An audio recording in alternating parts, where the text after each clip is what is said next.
Middle east में जब से जंग चल रही है तब से इसराइल एक तरह से घातक युद्ध के मकड़जाल में फंस गया है। पहले हमास, फिर हिजबुल्ला, इसके बाद ईरान और समय समय पर यमन के हूती विद्रोही इसराइल पर हमले कर रहे हैं। इस तरह इसराइल अपने इतिहास के सबसे महंगे और जंग के सबसे खतरनाक मुहाने पर खड़ा है। और इसी बीच हूती विद्रोहियों ने इसराइल के नेवातीम एयरबेस को बैलिस्टिक मिसाइल से निशाना बनाने का दावा किया है।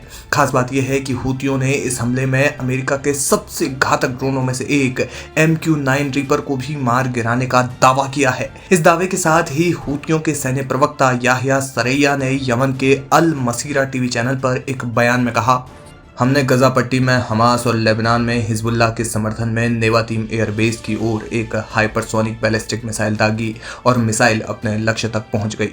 इस दौरान हमारे सुरक्षा बलों ने अमेरिका के MQ-9 ड्रोन को भी मार गिराया।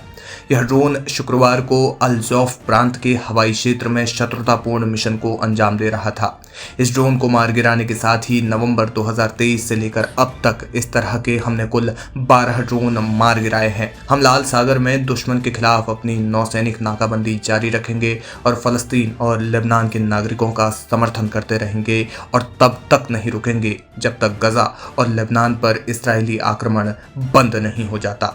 हूती विद्रोहियों ने दावा किया है कि उन्होंने इस प्रकार के कई ड्रोन मार गिराए हैं। खास बात यह है कि अमेरिका ने इस मामले में अब तक चुप्पी साध रखी है। भारत ने अमेरिका से इसी ड्रोन को खरीदने के लिए लगभग $3.5 अरब की डील की है। इस डील के तहत भारत ने अमेरिका से इस प्रकार के 31 ड्रोन खरीदे हैं। अंतर्राष्ट्रीय मीडिया रिपोर्ट्स की माने तो इन ड्रोनों को कई बार निशाना बनाया जा चुका है। MQ-9 रिपर ड्रोन की ताकत के बारे में बात की जाए तो ये ड्रोन खुफिया जानकारी एकत्र करने और निगरानी करने के लिए जाना जाता है। इसके अलावा यह ड्रोन उच्च मूल्य संवेदनशील लक्ष्यों पर सटीक हमला कर पाने में सक्षम है। वहीं यह ड्रोन समन्वय और टोही करने की अपनी अद्भुत क्षमता के लिए जाना जाता है। ये ड्रोन एडवांस सेंसर और हथियारों से लैस है। इसमें ग्राउंड कंट्रोल स्टेशन, प्रीडेटर और प्राइमरी सैटेलाइट लिंक है। इसके अलावा यह ड्रोन अतिरिक्त उपकरण भी ले जा सकता है जो इसे और भी ज्यादा घातक बनाता है। इस ड्रोन में मल्टी स्पेक्ट्रल टारगेटिंग सिस्टम है जिसमें टारगेट लॉक करने के लिए विजुअल सेंसर का मजबूत सूट है।